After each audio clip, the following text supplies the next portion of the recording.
জয়পুরহাটে খেজুরের গুড় উৎপাদনে ব্যস্ত গাছিরা।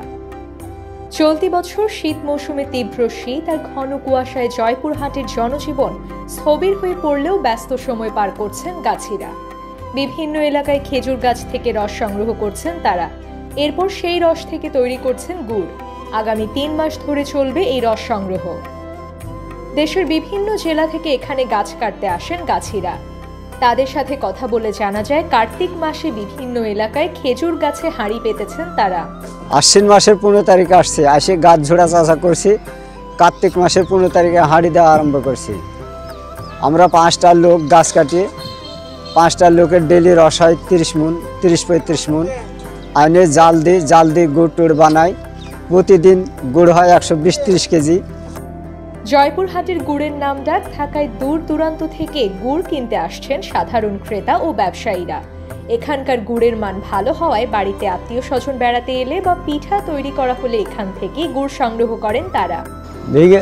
শীতের দিনে আমার বাড়িতে আত্মীয় স্বজন আসবে, এই জন্য করে আমরা একটু গুড় নিতে আসছি। এখানে গুড় নিয়ে যাবো এই ভাগা পিঠা খাওয়ার জন্য করেই। না, গুড় এখানকার ভালো গুড় হিসাবে আমরা নিতে আসছি। এখানকার গুড় খুব ভালো, উন্নত মানের। আমরা খাই এবং আত্মীয় স্বজনের বাড়ি বাড়ি এই গুড়গুলো আমরা পৌঁছে দিই। জেলা কৃষি সম্প্রসারণ অধিদপ্তরের কর্মকর্তা বলছেন, গাছিরা এবার প্রায় 15,000 খেজুর গাছ থেকে রস সংগ্রহ করছেন। শীতের সময় গুড়ের চাহিদা থাকায় গত বছরের চেয়ে এবার গাছির সংখ্যাও বেড়েছে। জয়পুরহাট জেলায় এবছর প্রায় 15,000 খেজুর গাছ থেকে রস আহরণ করা হবে এবং গুড় উৎপাদন করা হবে।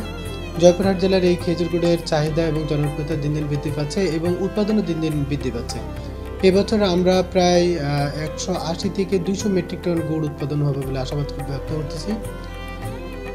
জয়পুরহাট জেলার এই গুড় উৎপাদনের ক্ষেত্রে যাতে করে গাছিরা হাইজিনটা বজায় রাখে, বিশেষ করে রসের সাথে যাতে কোনো প্রকারই বন্য প্রাণী কিংবা বাদুড় জাতীয় কোনো পাখি সংস্পর্শে না আসতে পারে, এই জন্য কৃষকদেরকে প্রয়োজনীয় পরামর্শ ও নির্দেশনা প্রদান করা যাচ্ছে।